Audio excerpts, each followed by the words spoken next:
अस्सलाम वालेकुम dear viewer, welcome to my channel doctor Firoz lecture. आज हम पढ़ेंगे excretory function of nephron. Nephron is the structural and functional unit of the kidney, okay, and this nephron filter the blood to remove the waste product in the form of urine, and this urine formation occur by the following steps. First steps is the ultrafiltration. Ultra mean extreme या very much, बहुत ज्यादा, and filtration mean separation. मतलब यही है कि ये बहुत छोटे छोटे ज़रात को भी सेपरेट कर सकता है, तो इसी मुनासबत से इसको अल्ट्रा फिल्ट्रेशन का नाम दिया गया है। ओके, फर्स्ट ऑफ ऑल ये बोमैन कैप्सूल है एंड विद अनास्टोमोजिंग ब्लड वेसल्स। ये एफरेंट आर्टरियोल है और ये इफरेंट आर्टरियोल है। एफरेंट आर्टरियोल का डायमीटर बड़ा होता है और इसका डायमीटर छोटा होता है। यहां से ज्यादा ब्लड आता है और कम निकलता है, तो इसके नतीजे में it create a some blood pressure. तो इसी ब्लड प्रेशर के तहत इट फिल्टर द प्लाज्मा। कितना प्लाज्मा फिल्टर करता है? 20% ऑफ ब्लड प्लाज्मा फिल्टर। और यहां पे फ्लूइड आता है। ये फ्लूइड, इसको हम कहते हैं ग्लोमेरुलर फिल्ट्रेट। ये ग्लोमेरुलर फिल्ट्रेट है, ओके, और ये पास होता है through the endothelial cells of the anastomosing blood vessels, okay, and basement membrane. यहां पे बेसमेंट मेम्ब्रेन भी है, इन पर से ये पास होता है एंड यहां पे आ जाता है प्रॉक्सिमल कन्वोलुटेड ट्यूब्यूल्स में। ओके, अगर इस फ्लूइड को हम देख ले, that it fluid contain nutrients, electrolytes, nitrogenous waste product, vitamins, water, hormone के ये आ जाता है यहां पे। इसको कहते हैं ग्लोमेरुलर फिल्ट्रेट। और एनास्टोमोजिंग ब्लड वेसल्स में क्या रहता है? इसमें रहता है blood cells, okay, and a fat soluble vitamins, okay, ये enable to pass to filter because of their large size. Ultra filtration के बाद नेक्स्ट स्टेप्स सेलेक्टिव रीअब्जॉर्प्शन है। सेलेक्टिव रीअब्जॉर्प्शन में first of all ultra filtration के दौरान जब glomerular filtrate बनता है, तो ये ग्लोमेरुलर फिल्ट्रेट 1 to 5 ml बनता है, ओके, पर मिनट। अगर डे के हिसाब से ये लिया जाए तो ये तकरीबन बनता है 180 ml, okay, per day, okay. लेकिन ये अमाउंट मेल के अंदर बनता है। फीमेल में ब्लड कम है तो उसमें ये अमाउंट बनता है 150 ml। अगर एवरेज लिया जाए तो 1 to 5 ml में 1 to 4 ml रीअब्सॉर्ब होता है और बकाया 1 ml ये चला जाता है। लेकिन नेफ्रॉन में रीअब्सॉर्प्शन सेलेक्टिव है। कुछ कंटेंट रीअब्सॉर्ब होते हैं और कुछ नहीं होते हैं। ये ग्लोमेरुलर फिल्ट्रेट है और ग्लोमेरुलर फिल्ट्रेट में इलेक्ट्रोलाइट्स, और इलेक्ट्रोलाइट्स में first of all sodium. Sodium तकरीबन 65% है, और ये सोडियम यानी प्रॉक्सिमल कन्वोलुटेड ट्यूब्यूल से ब्लड कैपिलरीज पे कैसे जाता है, ओके, या how a sodium ion reabsorb, okay. Sodium ion is the electrolytes. ये इलेक्ट्रोलाइट्स हैं और ये कैसे रीअब्सॉर्ब होता है? देखें, प्रॉक्सिमल कन्वोलुटेड ट्यूब्यूल्स का अगर स्मॉल पोर्शन ले ले, that it contain a cuboidal epithelial cells, और ये इसका लुमेन है, लुमेन, और यहां पे सोडियम आयन है। बहुत ज्यादा सोडियम आयन है, राउंड अबाउट 65% है। और यहां पे ब्लड वेसल है, ये ब्लड वेसल है। तो ये कैसे पास होता है? From lumen into the blood vessel. इसी क्यूबाइडल एपिथेलियल सेल के लुमेन साइट पर स्पेशलाइज्ड टाइप ऑफ प्रोटीन होता है, इसको कहते हैं को ट्रांसपोर्टर प्रोटीन। ये को ट्रांसपोर्टर प्रोटीन है। ओके, और सोडियम लुमेन से सेल के अंदर चला जाता है by the passive transport, okay, not by active. तो ये पैसिव ट्रांसपोर्ट है। ओके, और यहां पे है सोडियम एंड पोटाशियम पंप, या सोडियम सिंपोर्टर भी कहा जाता है, या सोडियम एंड पोटाशियम एटीपेज भी कहा जाता है। ये चैनल है।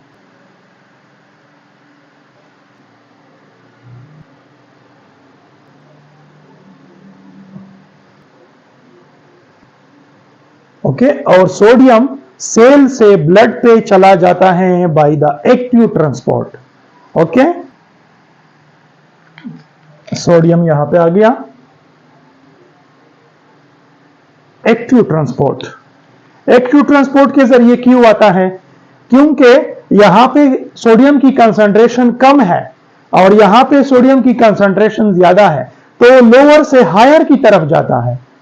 ओके, तो इसी वजह से there is some demand of energy, ATP, ATP change into ADP. इसी तरह यहां पे भी सोडियम है।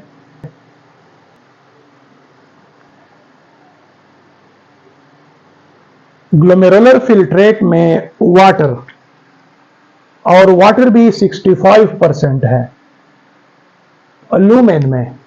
ओके, यहां पे वाटर मौजूद है। कितना है? 65%। मतलब यहां पे इसकी कंसंट्रेशन ज्यादा है और ब्लड में इसकी कंसंट्रेशन लो है। तो फिर लुमेन से वाटर ब्लड तक जब जाता है तो ये चला जाता है by the process of osmosis, from a region of a higher concentration to the lower concentration. There is no expenditure of energy, ATP चला जाता है यहां पे।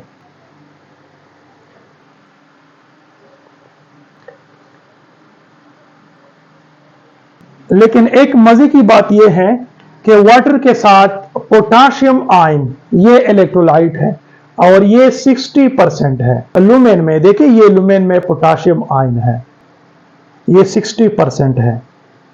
अच्छा, ये पोटाशियम आयन वाटर में डिसॉल्व होता है। ओके, और फिर ये वाटर के साथ चला जाता है। पोटाशियम यानी एंड वाटर सोल्यूशन बनाते हैं और इसके नतीजे में it pass into the blood, मतलब पानी इसको घसीटता है अपने साथ।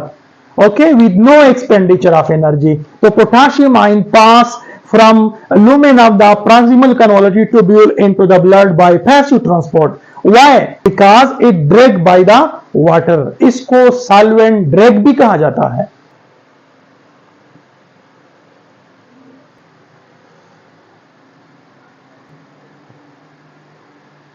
ग्लोमेरुलर फिल्ट्रेट में electrolyte calcium ion, calcium ion 60%, यहां पे कैल्शियम आयन है और कितना है? 60%। ओके, ये कैल्शियम आयन पास होता है थ्रू द टाइट जंक्शन, ये टाइट जंक्शन है।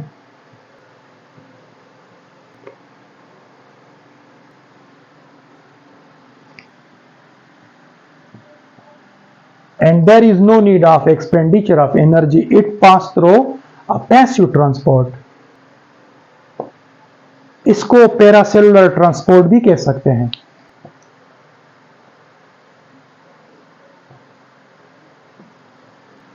इलेक्ट्रोलाइट क्लोराइड आयन, और क्लोराइड आयन 65% है, मतलब लुमेन में ये क्लोराइड आयन है। Okay, This chloride ion are pass from lumen into the blood by two way. Okay, one is passed through a tight junction. एक chloride ion यहां से pass होता है. ओके, ये पैसिव ट्रांसपोर्ट है. Okay, while few amount of the chlorine are passed through a channel. यहां पे channel मौजूद होते हैं, देखिए चैनल है, और इसी चैनल के रास्ते ये पास होता है.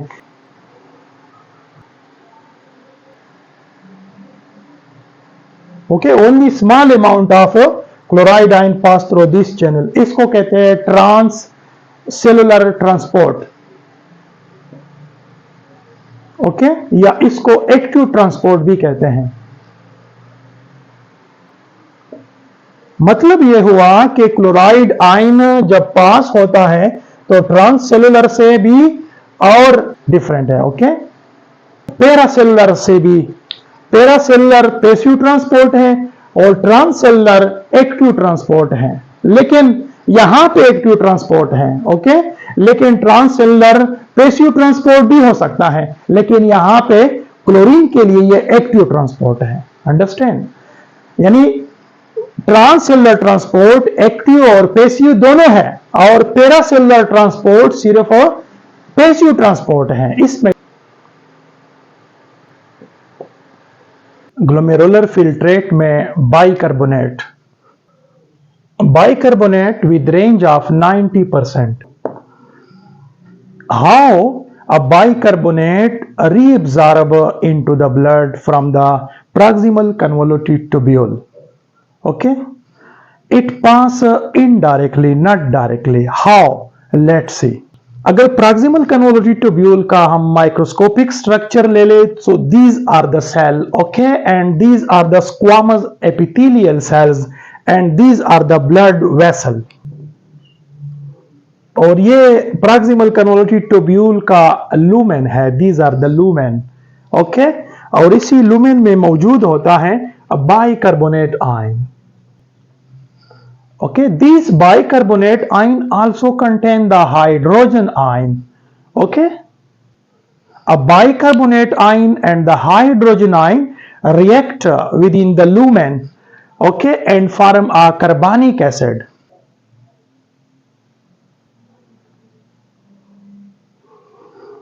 But this reaction occur in the presence of enzyme carbonic anhydrase. This carbonic acid within the lumen is unstable and soon split up into the carbon dioxide and water. Okay, this carbon dioxide diffuse into the squamous epithelial cell, okay, by the process of diffusion. This carbon dioxide react with water present within the squamous epithelial cells and form a once again carbonic acid. This carbonic acid soon split up into bicarbonate and hydrogen ion by the presence of enzyme carbonic anhydrase. This hydrogen ion pass into the lumen once again by a specialized channel, a sodium hydrogen exchanger.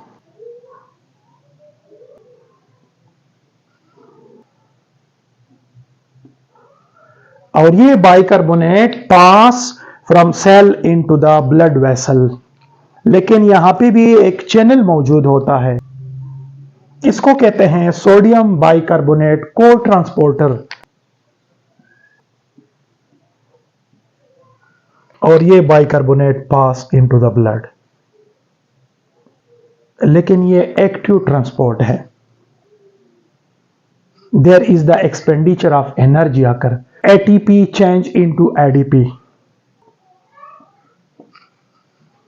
Glomerular filtrate में electrolyte magnesium, और ये 25% है. ये lumen है और यहां पे magnesium है. यहां पे लुमेन में मैग्नीशियम की कंसंट्रेशन ज्यादा है और ब्लड वेसल्स में मैग्नीशियम की कंसंट्रेशन कम है। तो लुमेन से ब्लड में मैग्नीशियम जाएगा by the passive transport, by the simple diffusion.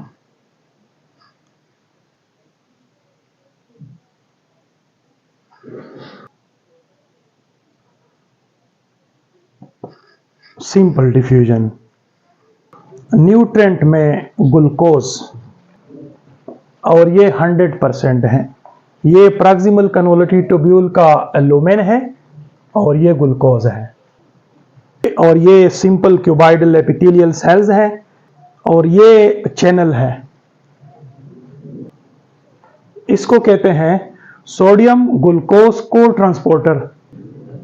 Okay, glucose इसी को ट्रांसपोर्टर पर से पास होता है into the cell by the process of active transport. Okay, because there is the expenditure of energy. अभी cell से glucose blood की तरफ जाता है बाय अ स्पेशलाइज्ड चैनल। यहां पे भी चैनल है और इसको कहते हैं glucose transporter type 2, GLUT2 simply. और इसी चैनल के रास्ते ये ग्लूकोज ब्लड पे चला जाता है। लेकिन ये पैसिव ट्रांसपोर्ट है, फैसिलिटेटेड डिफ्यूजन है। There is no expenditure of energy. Nutrients में अमीनो एसिड, अमीनो एसिड भी 100% है। ये लुमेन है और ये इसके सेल्स हैं और सेल्स के अंदर साइड पे ट्रांसपोर्टर मौजूद होता है। इसको कहते हैं sodium amino acid cotransporter. And through this transporter the amino acid pass into the cell.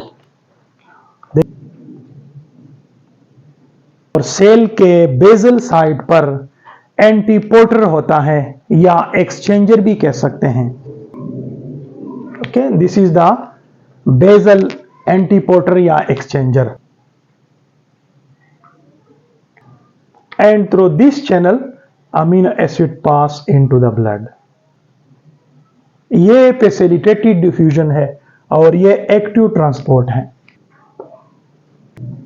Nitrogenous waste product urea with range of 50%। ये लुमेन है और यहां पे यूरिया। यूरिया ऑन चार्ज है और कंसंट्रेशन ऑफ यूरिया लुमेन के अंदर ज्यादा है और सेल्स के अंदर कंसंट्रेशन यूरिया का कम है। तो हायर कंसंट्रेशन से लोअर कंसंट्रेशन की तरफ चला जाता है bye passive transport, by the diffusion. अभी जितना यूरिया लुमेन से सेल्स के अंदर आता है तो यहां पे इसकी कंसंट्रेशन इंक्रीज किया जाता है। ब्लड के अंदर इसकी कंसंट्रेशन कम है तो सेल से ये यूरिया चला जाता है ब्लड वेसल्स पे, from higher to lower concentration. और ये भी पैसिव ट्रांसपोर्ट है, डिफ्यूजन है। वाइटामिन्स, वाइटामिन्स यहां पे हम पढ़ेंगे वाटर सॉल्युबल वाइटामिन्स, क्योंकि स्टार्ट में हमने पढ़ चुका था कि fat soluble vitamin can not pass through a Bowman capsule. Okay, तो वाइटामिन में वाटर सॉल्युबल और water soluble different vitamins have a different mode of entrance into the blood. Okay, हर एक का इंट्रेंस, हर एक का दाखिल होने का अंदाज बदल है। तो लिहाजा यहां पे हम सिर्फ पढ़ेंगे विटामिन सी। और ये लुमेन है और ये विटामिन सी है और इसी सेल्स के साथ ट्रांसपोर्टर लगा हुआ होता है और इस ट्रांसपोर्टर को कहा जाता है sodium dependent vitamin C transporter type 1। इसको इस तरह भी लिखा जाता है SDVC1। ये विटामिन सी इसी ट्रांसपोर्टर के जरिए पास होता है इनटू द सेल और ये एक्टिव ट्रांसपोर्ट है। यहां पे भी चैनल है, इसको कहते हैं ग्लाट टाइप 1 कैरियर। ओके, और ये विटामिन सी इसी चैनल के रास्ते ब्लड पे चला जाता है, लेकिन ये पैसिव ट्रांसपोर्ट है, फैसिलिटेटेड डिफ्यूजन है। विटामिन सी इसके अलावा एक्सोसाइटोसिस के जरिए भी पास होता है। एक्सोसाइटोसिस न्यूट्रिएंट में फैट दो पर मुश्तमिल होता है। स्मॉल मॉलिक्यूल ऑफ फैट भी है और लार्ज मॉलिक्यूल ऑफ फैट भी है। Large molecule of fat are unable to filter through abdomen capsule. Okay, वो तो ब्लड के साथ रहते हैं, लेकिन जो स्मॉल फैट मॉलिक्यूल हैं जिसमें फैटी एसिड आता है, ये कैसे पास होता है? ओके, ये प्रॉक्सिमल कन्वर्टिव ट्यूब्यूल ग्लोमेरुलर फिल्ट्रेट में आता है, तो ये कैसे पास होता है? देखिए, ये लुमेन है, फैटी एसिड यहां पे इसकी कंसंट्रेशन ज्यादा है, a lot amount of fatty acid. Okay, तो फिर ये पैसिव ट्रांसपोर्ट के जरिए ये चला जाता है सेल पे। पैसिव डिफ्यूजन या पैसिव ट्रांसपोर्ट भी कह सकते हैं। और यहां पे चैनल मौजूद है, इसको कहते हैं फैटी एसिड ट्रांसपोर्टर प्रोटीन, और इसी चैनल के जरिए ये फैटी एसिड ब्लड पे चला जाता है, लेकिन ये भी पैसिव ट्रांसपोर्ट है। ओके, ये भी डिफ्यूजन है क्योंकि मॉलिक्यूल स्मॉल है। Some hormone like insulin and small protein like haemoglobin, ये लुमेन से ब्लड वेसल्स पे चला जाता है by the process of endocytosis. Okay, अगर लुमेन में इंसुलिन है, अगर स्मॉल प्रोटीन हेमोग्लोबिन है, तो ये एंडोसाइटोसिस के जरिए ब्लड वेसल्स पे चला जाता है। 1 पॉइंट एमडिकेट पॉइंट ऑफ व्यू, ज्यादातर रीएब्जॉर्प्शन नेफ्रॉन के प्रॉक्सिमल कन्वोल्यूटेड ट्यूब्यूल से होता है, और वो कितना है? 80% of reabsorption occur through proximal convoluted tubules. तो ये प्रॉक्सिमल कन्वोल्यूटेड ट्यूब्यूल है और ये ग्लोमेरुलर फिल्ट्रेट है। तो ग्लोमेरुलर फिल्ट्रेट यहां पे, और कुछ ग्लोमेरुलर फिल्ट्रेट चला गया, रीअब्जॉर्ब हो गया, यानी वाटर भी चला गया, रीअब्जॉर्ब हो गया, और साथ साथ मिनरल्स भी चला गया। ओके, यहां पे वाटर भी है और मिनरल भी है, यानी कुछ मिनरल्स एंड वाटर इसके अंदर रह गए और कुछ मिनरल एंड वाटर बाहर चले गए, मतलब रीअब्जॉर्ब हो गए। यहां पे कंटेंट और प्रॉक्सिमल कन्वर्टेड ट्यूब्यूल्स के अंदर कंटेंट ये इक्वल है, ऑस्मोलैरिटी सेम है।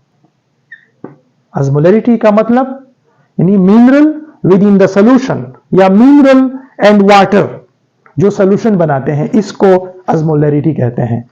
तो ऑस्मोलैरिटी लुमेन के अंदर और बाहर ये सेम है, ये इक्वल है लुमेन के अंदर and out of lumen. Okay, for example osmolarity यहां पे 200 ml है, तो बाहर भी ऑस्मोलैरिटी कितनी होगी? 200 ml। ओके, ये पॉइंट नोट कर ले।